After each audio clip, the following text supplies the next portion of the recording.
think you should give us a countdown. And hello, good afternoon to those of you in Australia, New Zealand. Good evening to those in North America, Canada, and the US. My name is Michael Haynes, SME, Business Growth B2B Advisor, and welcome to another edition of Breaking Through in B2B, the show that's dedicated to helping small, medium-sized businesses to thrive and succeed in the world of B2B. Today, it's our great pleasure to welcome back yet again author, trainer, sales consultant, B2B expert, guru extraordinaire, Tom Willams. Tom, how are you today? Good evening, Michael. It's nice to be back with you. Fantastic. Great to have you. So, Tom, to kind of kick things off, it would be great for you to give us a little bit of an overview in terms of your perceptions as we're coming up to Q1, end of Q1, in just a couple weeks. We're coming up to the 31st of March. What have you been seeing in terms of the world of B2B, given where we're at, trying to move forward in the new norm? What have been some of your observations that you've been seeing thus far? Yeah, it's interesting, Michael. I think I'd say there's several things that are going on. One is obviously virtual selling is continuing to be big. You know, whether it's on Google Meets, Zoom, Microsoft Teams, or some other platform, that's continuing to be the vehicle of choice. We're seeing deals get done. I mean, but we saw that even during COVID. In our own business. And with many of our clients, that business was continuing to get done. It's just simply taking longer. There's more people involved. There's more mitigation of risk, and concern about making sure that they've got all their T's crossed, their I's dotted, to make sure that they're going to actually get the business outcomes that they want, because they're all concerned about revenue generation. So I think those are a couple of things that we've seen coming out. What's your perspective? So yeah, I've been seeing the same kinds of things both here in Australia and with the clients and colleagues that I have over in Canada and the US, that there is moving forward. Deals are happening, discussions are starting to occur, but yeah, they are taking longer. There are more people involved, and the expectations I'm finding though from business buyers, potential clients, prospects is higher now. They're taking a lot more, convincing or being really understanding that you could demonstrate you understand their business, what exactly that they're looking for, how you're really going to help them achieve their objectives. So buyers are really up to speed in terms of well, they've in some cases bombarded with lots of information. So they've got lots of perspectives, lots of ideas kind of swirling in their heads amongst their teams. And so really trying to get a sense of, it's really kind of a bit of sense navigating and how to move forward is really some of the things that they're grappling with in terms of what opportunities should we be pursuing, how should we going about pursuing them? Because often they're getting lots of information from all reliable but competing sources with sometimes competing points of view. So it's about determining, okay, what makes sense for my business? What do I need to do? So those are some of the things I've been observing, which kind of leads me to kind of one of the first areas I'd like us to delve in, which is about preparing to have those discussions with your current clients and your prospects, given that there is this desire to move forward, but also that bit of hesitance, resistance, and also prospects and buyers are really filled with lots of information. What are some of your suggestions in terms of how best to prepare for those sales calls, those discussions with clients and prospects? Well, I think it depends on what type of sales call that you're preparing for, Michael. Because I think, one of the things is that as you think about the different types of calls, there's prospecting and qualifying calls, there's cross-selling calls, there's calls for renewal. Sometimes you might be thinking about a new opportunity you're trying to pursue. There's maybe you're doing a presentation, excuse me, or you're trying to actually just close a sale. And these are all very different types of sales calls. Okay, so Tom, for the benefit of our viewers, let's kind of zero in on maybe two of them. One where you're dealing with your current clients and you're trying to do a cross-sell or upsell as part of your revenue generation and restarting. Let's start from, if it's that kind of sales call, what are some of the things you suggest? Which, by the way, folks, is outlined well in Tom's book, the seller's challenge. You talk a lot about sales call preparation. So in that context of current clients that we want to do that upsell, cross-sell, what are some suggestions with regards to preparing for those kinds of sales calls? Yeah, that's an interesting question, Michael, because we actually covered that specific topic in the second book, Buyer Seller Selling, where we talk about cross-selling. And so basically, one of the things you want to understand is what are the current products or services that you're offering to the client today. What we do is typically go and look and list out, and we call it a white space diagram. And we actually create with clients, a list of all the products or services they offer on one axis, and then look at where is the opportunity for us. In other words, what are the products or services that that customer is buying from us? Which ones are they under contract with a competitor? And so we can't penetrate that particular service with that customer until that contract goes up. So we need to track that and track the date that contract is up for renewal, and then maybe back it up 6 months, or depending upon what you're selling, maybe even a year before, as we start to potentially see if there's a potential fit there. And then we look at, where is there no opportunity at all because the customer just doesn't need that particular product or service. So it becomes a much more strategic, review point of look before we're actually in front of the customer to do some research to understand where is there an opportunity. And then we can start to plan the sales call to think about what type of insight or perspective can we create, and initiate that might allow us to work with that prospective buyer to find out if there's a potential fit. Because one of the problems with cross-selling is let's say that I'm a company and I buy another company, and it looks like there's a great synergism between our products and services for this customer base. Customers, that may or may not be a good fit, because the customer may have had, just like we want loyalty for our product, a customer has chosen another product for a good reason. And if they're having good success with that, there's not really a good cross-selling opportunity, even though our white space diagram may show it. Right. Okay. And Tom, that's a great insight. And so what about in terms of new prospects that we're going to, so those new logos, as you like to call them, what is some of the preparation? What are some suggestions in terms of sales call prep in that context? Research, and more research, is to find out as much as you can about that prospective client, the individual you're talking to, their business issues, and try to determine how can you provide insight or perspective to initiate, interest to have a conversation. Because I think in today's world, where everybody's trying to initiate conversations, as you know, there's two types of problems. One is, can we initiate a conversation to actually find out, is there a potential fit between our product or service, and the customer's, desired outcomes. And the second thing then is actually to walk through that buying process with the customer and actually, see if we can win the opportunity.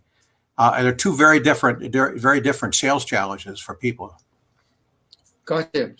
So Tom, I'd like to drill in a little bit with regards to around insight-driven selling, which is something that you talk about quite a bit.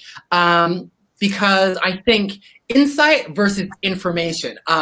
Gardner released a report, for example, earlier on, talking about how 90% of business buyers feel as though they're getting lots of information from sellers, but I think 75-80% of business buyers still have to often be revisiting various components of the buying decision process. And I think part of that has to do a lot with sellers often providing lots of information, for which I think last year, given, during the pandemic, lots of providers were bombarding prospects and their customers with lots of information, white papers, articles, and so forth. So there's lots of information, but what I think buyers are looking for now is insight. They want that decision maker confidence. They want the clarity in the roadmap. So can you distill for us, what is, insight versus information, and what are some of the things around insight selling effectively and preparing to really going in those discussions and delivering insight as opposed to just information? Yeah, I think the answer to your question is, an insight or perspective really just provides a new thought or a new way to view or maybe solve an unseen a new or existing problem. Okay, and it's not about throwing a white paper or YouTube video or some other type of content just against the wall, but it's trying to get to the right information to the right person at the right time, and actually initiate a different thought process in their mind in order to want to have a conversation with you, right? In other words, to be an individual that says, I didn't know that before, and now I know something that I really want to pursue more in more depth with that prospective sales representative. And so think about it as something that is going to pick the buyer's curiosity. It's trying to get a collaborative discourse, with an individual. It's a process of engagement that builds your credibility and secures the buyer's trust. So that so think about it as an exploratory process that educates the buyer, in a way that gets them to think in a different, possibly new perspective, right? That's really what we're trying to do. And so it could be done with a combination of data, stories, experiences, variety of ways. But what you're trying to do is create an emotional connection that says, I want to talk with that individual. Okay. And that's great, Tom. And so with regards to the insights selling, is this something that is only needing to be done at the beginning in terms of initial conversation? Or is this something, would you say, needs to be done throughout the various discussions with the various stakeholders? What's your view in terms of the whole insights and navigation? Yeah, a great question, and I'll put a stake in the ground on this one, is that it needs to be done continuously. It doesn't stop. And it's just, to me, it's like discovery. Every time I look at a sales process and I see a distinctive step that says discovery, I just kind of bang my head, say, what's a thought process here? Discovery doesn't end. I mean, you're asking questions all the way through the buying process to help the customer make sure they buy the right outcome, to drive the right product or service to drive the outcomes that they desire, right? And so you're providing insight all along the buying process, and you're doing discovery all along the buying process. It's a collaborative process, and the key is co-creating a solution. Right. Once you understand there's an opportunity, the key is to co-create a solution. Because when you think about giving somebody a proposal, it's easy. If I give you a proposal that's co-created, it's not a proposal, it's value. Right. It's a value proposition, and that decreases the initiative around price or anything else. There is no objection. There's no concern around it because we've co-created the value. Fantastic. So just kind of building on a little bit with that notion of co-creation, because I think that's exactly essentially what B2B selling now really needs to be, in the new norm. So potentially then, in terms of every situation is going to be different. So potentially you'll have your first sales call and discussion with one or two stakeholders. Then is it a matter of hopefully opening up the discussion with the other relevant parties within that organization to be further doing that collaborating, co-creating, discovery, and creation of value to progress, to deliver value and to progress the whole sales cycle? Yeah, I think, Michael, the way I look at it is a couple of things. In today's B2B selling, a buyer-centric or buyer-centered seller does several things. One is they collaborate with all of the buying influences or stakeholders that are involved, right? So they collaborate, they build consensus, and they co-create solutions. I mean, those are the three things that they do. They also offer prescriptive guidance, right? So they look at and say, I think we may have talked about this in the last podcast. The thing that we use religiously is a mutual action plan. So once I've created an opportunity, I see an opportunity for you and I as a prospective buyer to work together. What I do then is create a mutual action plan that gives, in essence, a blueprint for the buyer to look at how others have, in their circumstances, have bought a similar product or service. And we tweak that to add in milestones and add in different tasks or activities by individual within their organization that need to be involved. In other words, people that our solution or a solution will touch within their organization. And when you do that, you eliminate ghosting by the customer. you sell differently. The number one thing that customers come back to me and say is, my gosh, you guys sell differently than traditional people that just come in and do an interrogation, of 60 questions. You guys sell differently.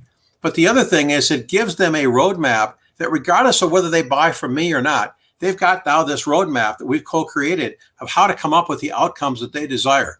It builds trust, it builds credibility, and as a result, it makes you it positions you as a different type of seller. Absolutely.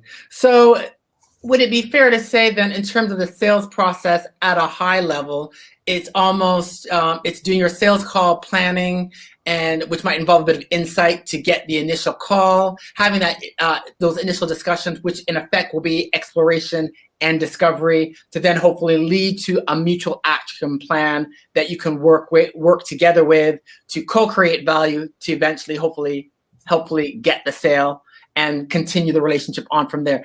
Would that be fair at a very high level? I mean, there's going to be nuances, but in terms of some of the key components, would that be a fair synopsis, Tom? Yeah, I think that's a fair way of looking at it from a high level view. And I think, Michael, it starts with understanding how buyers buy. It's not about the sales process. I mean, I get it that the sales process is in the CRM.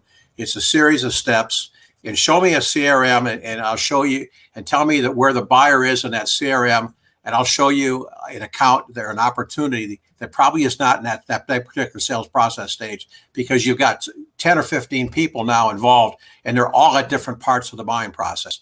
So you need, one of the key things of a buyer-centric seller is to understand how buyers buy and adapt their sales process to how buyers buy.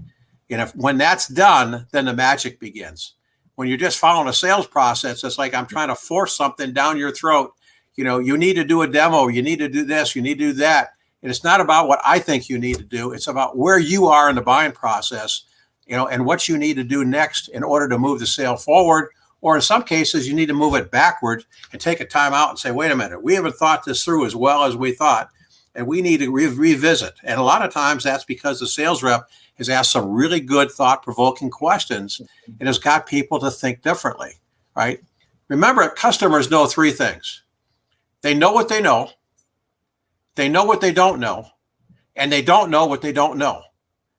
And the key is helping that customer understand what they don't know by asking good thought-provoking questions that gets them to revisit and think, maybe we're not 50% or 60% or 70% of the way down the buying process. Maybe we need to take a time out and move backwards and revisit some things. Excellent. Fantastic. Very, very useful. So Tom, I want to move on to kind of another topic. I want to talk a little bit about RFPs. You really covered it in the book quite well, going to RFPs. And I think that's often something that's of interest in the SMEs, because often you get the opportunity, you get the, a colleague, one of your contacts emails you and says, oh, X large organization looking for an RFP for this product, this service. And we as SMEs often jump up and think, oh, big revenue, long-term contract, big opportunities.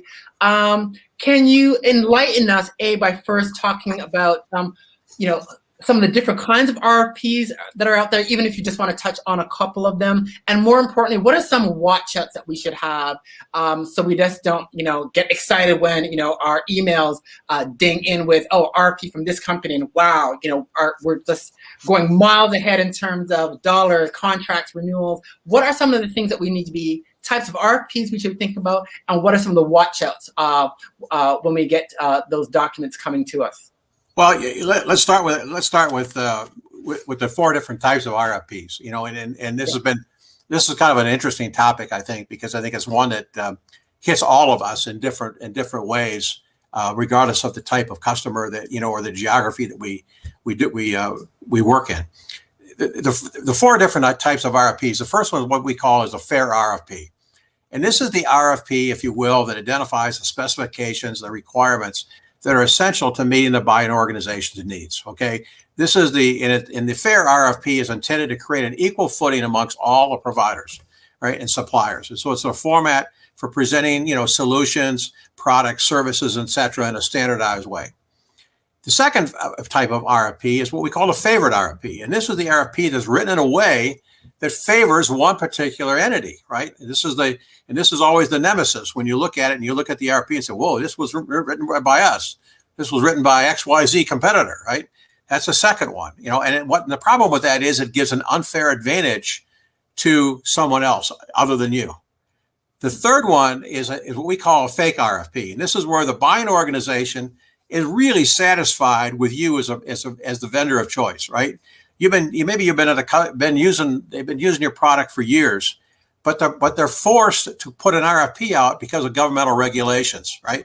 Or some type of industry standards or a company policy, and so even though they're satisfied with you, they got to put it out to RFP, which then leaves it open then that you may lose that business, right?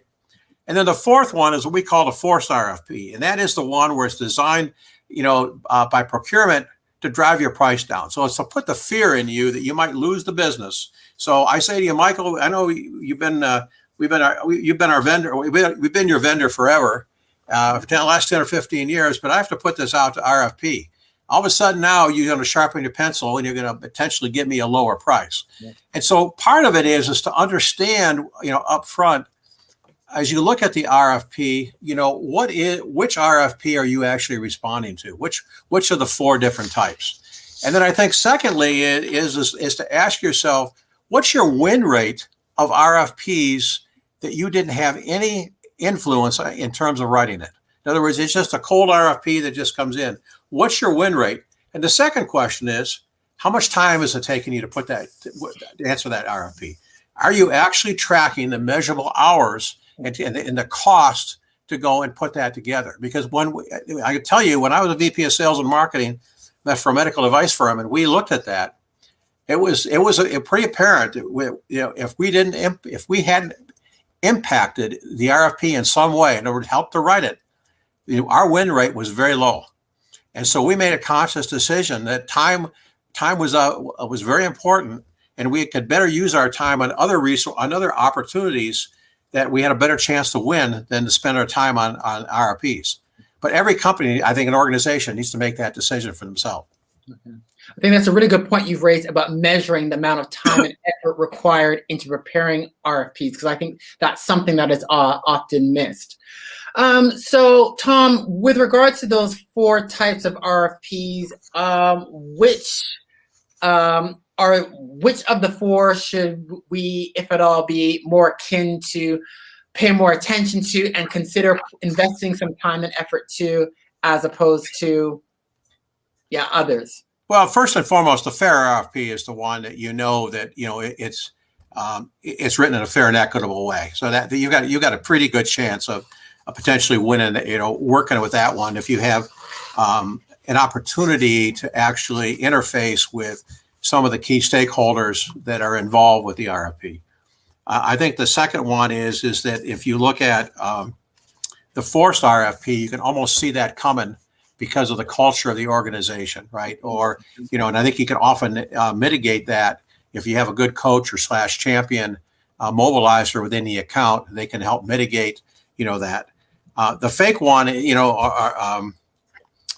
is really one that is what it is. I mean, it's a governmental regulation, and as a result, you just have to understand that you've got to get ahead of the RFP and try to create value, build relationships within the account before you get to that RFP, whether you've gone and influenced it or not. What the data shows us, Michael, is pretty clear, and we've got a chart in the book that if you don't have a relationship, your win rate is the lowest. If you've been able to shape the relationship, you had a good relationship, and you've been able to shape the RFP in some fit, form, or fashion, that's the highest win rate that you'll have.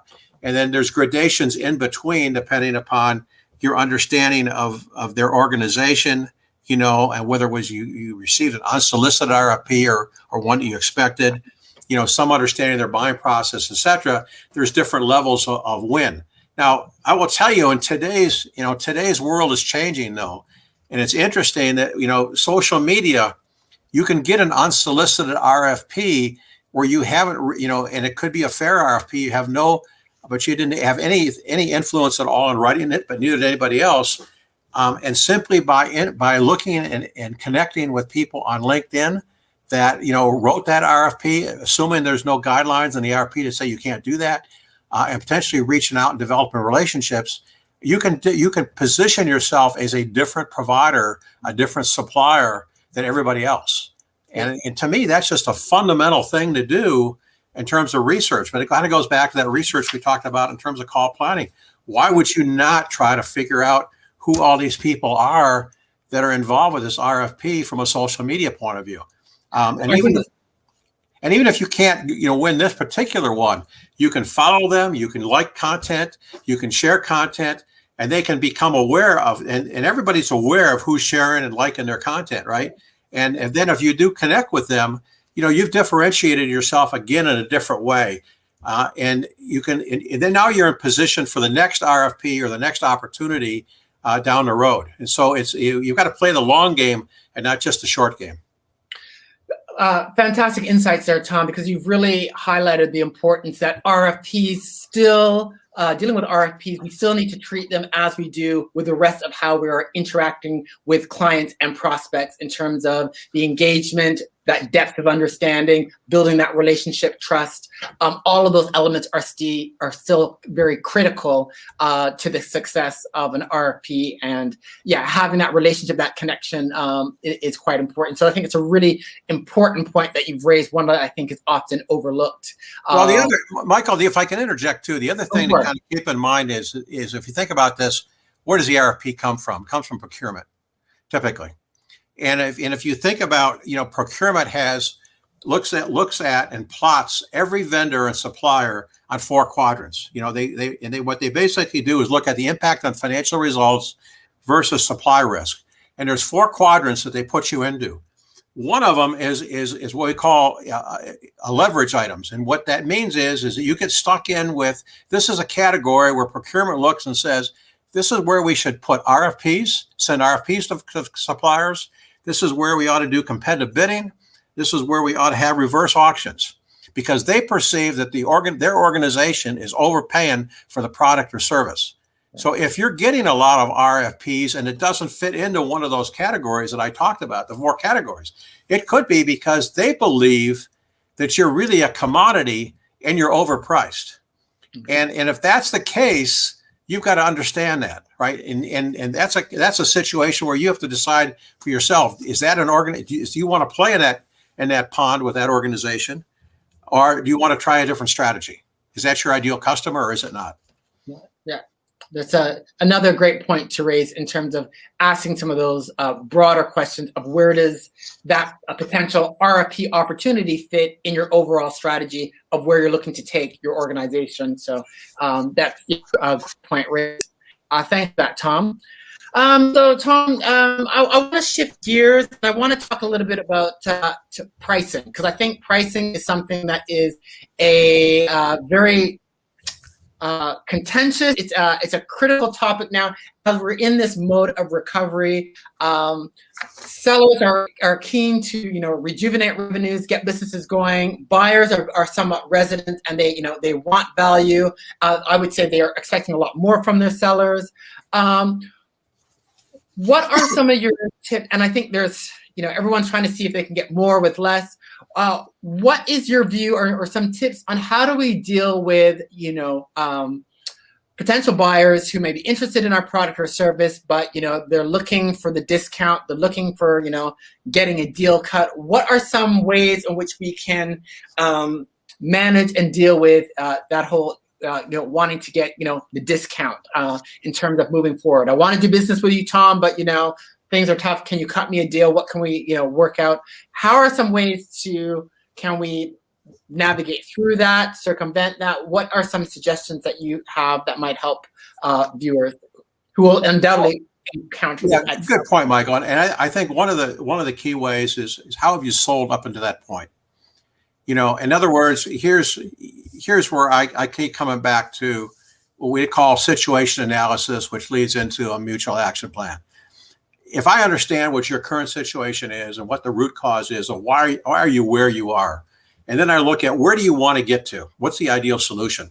That difference that you have in between those two, between the current state and the future state, is a cost of inaction, right? That's really where the value comes in. And the value is not always the money. The value oftentimes is time. It could be money. It could be lifestyle. In other words, let's say that when we talk about value, let's say that you're thirsty. Handing you a bag of cash isn't going to do you any good. You want a bottle of water. So it's not always value. Is always money. It could be time. It could be lifestyle. It could be other things.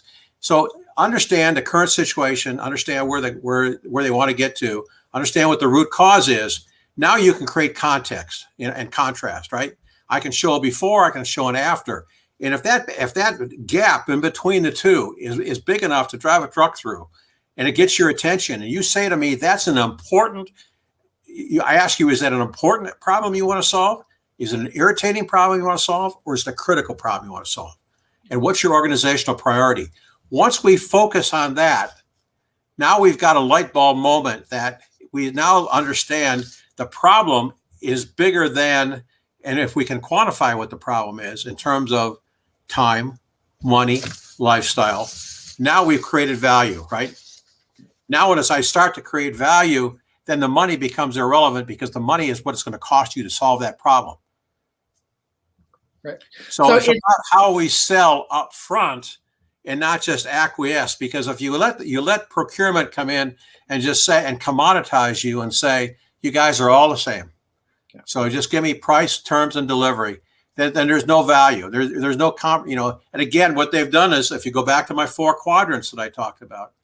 In procurement, you're in the left side of the equation. You're in quadrant 1 or 2, right? One above the other. And that's always a pricing discussion. You got to be over in quadrant 3 or 4. It's all about a value discussion.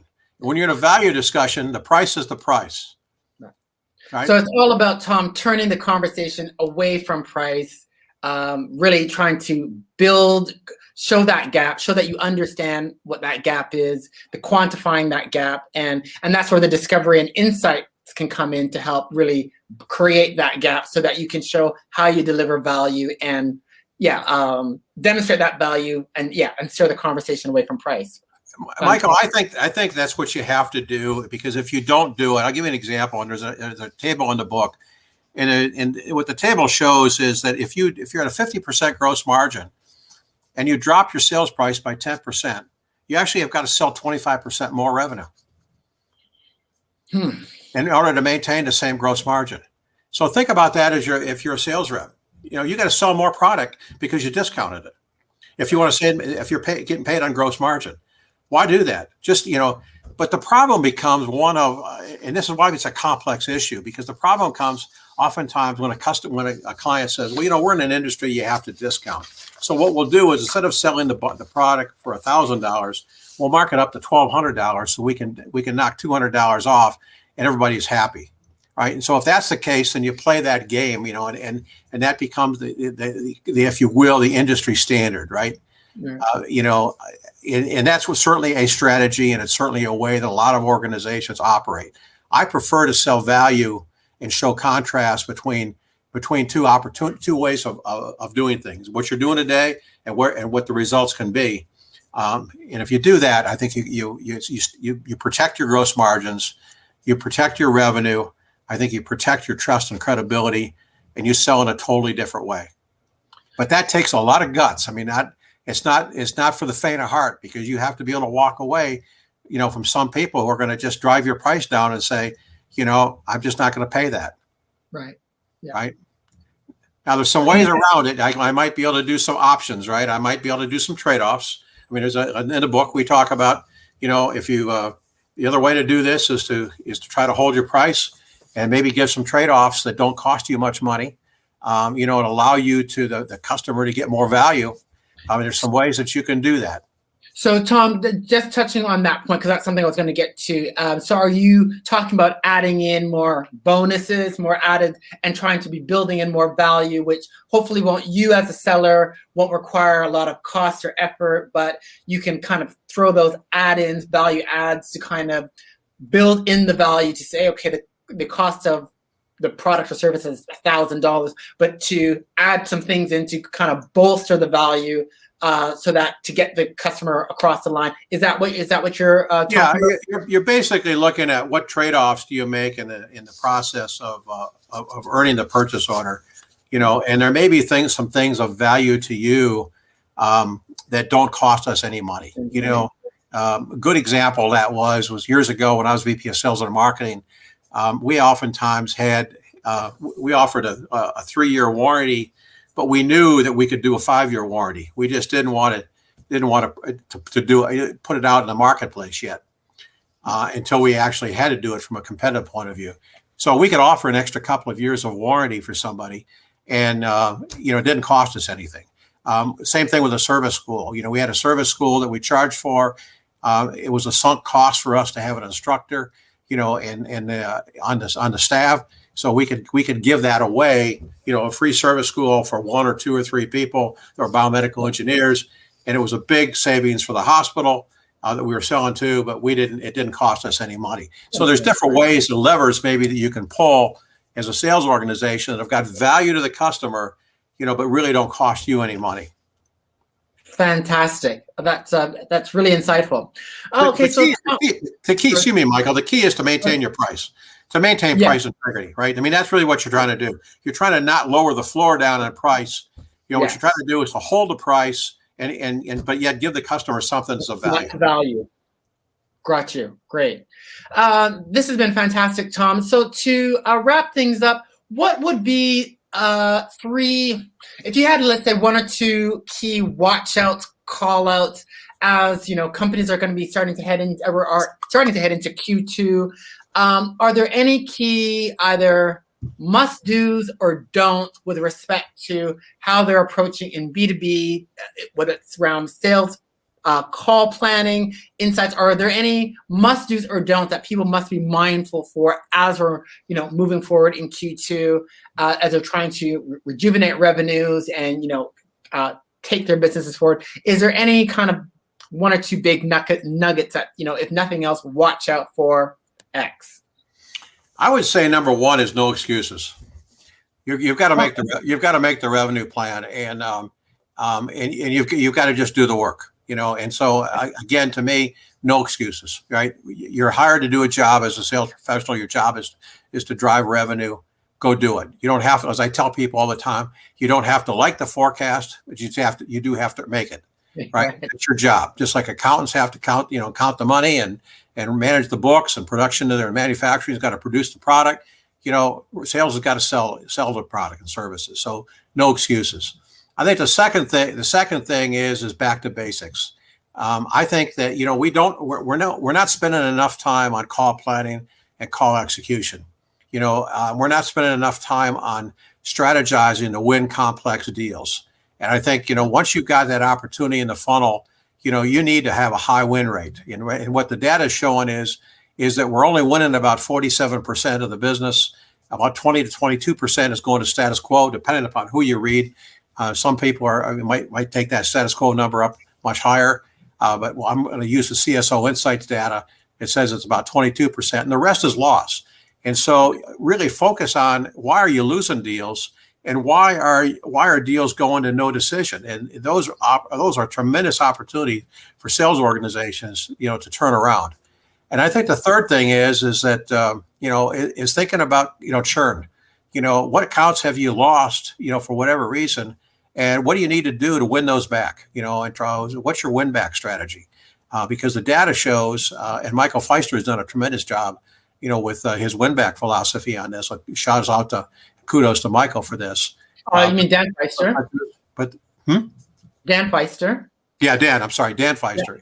Yeah. And what's happening is that there's a high percentage of those customers that you can win back. And so I think again that's another opportunity, that's low hanging fruit, for sales leaders today.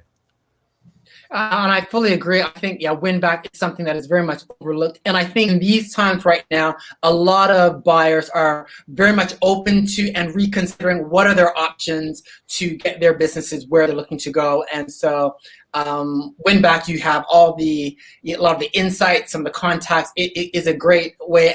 And the buyers are often very much open to reconsidering, how to take things forward. So absolutely. Yeah, and I think the fourth one I would throw in there, Michael, is if an organization has not mapped the buying process, do it. And an easy way to do it is to grab some of your customers and sit down with them and ask them how they buy, and use that as a model or a template, and make your sellers to be more buyer centric, because buyers today it's all about the experience. They want to understand that you understand their business. They want to know that you got their best interest at heart, that you're an advisor, you're a map maker, you're a guide, you're a concierge, and that you're not just trying to jam a product down their throat. And so I think it's about understanding that buyer. And so it's taking a step back and training people in those types of issues, and not, worrying about your sales process. Yeah. Because guess what? The sales process isn't working, right? If it was, you'd be making every rep would be making their number every single month and every single year, and that's not happening. So it's almost like on a level, Tom, that we need to slow down to speed up. We need to slow down and do more of that legwork up front, that preparation, that research, getting that depth of understanding around the company, around those buyer stakeholders, how they buy, what drives them, to then plan and take things forward. Yeah, to me, it's about having that, that mental DNA, if you will, that, when the going gets tough, you're doing all the basics, out of harmony. Out of habit, you're not inadvertently making mistakes, because you had enough muscle memory that it's telling you exactly what you need to go do. And I think back to basics is where we need to come back to, but at the same time, become more buyer centric. And I don't see a lot of people being buyer centric. They give it lip service. They say, yeah, we're centered around the customer. And then when you start to ask them, well, what are the buying stages? They don't have it defined. When you start asking them what buyer decision behavior are your reps actually exhibiting, they can't tell you what it is. So it's obvious that not everybody's being buyer centric. So we need to really think about that. Yeah, excellent. Well, thank you very much, Tom. This has been yet again a very insightful and informative discussion. So thanks for taking the time to chat with us. And folks, for those of you that like more information around B2B buying and selling, what to do in terms of your marketing, sales, customer experience, please do visit my website, listeninnovategrow.com. And in the resource section, there'll be a raft of tools and templates to assist you. Until next time, I'm Michael Haynes. Have a good rest of your day and evening. Bye for now.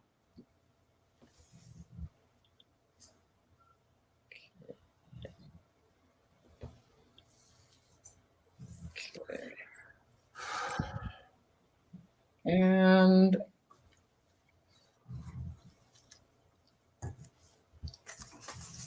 it's a wrap.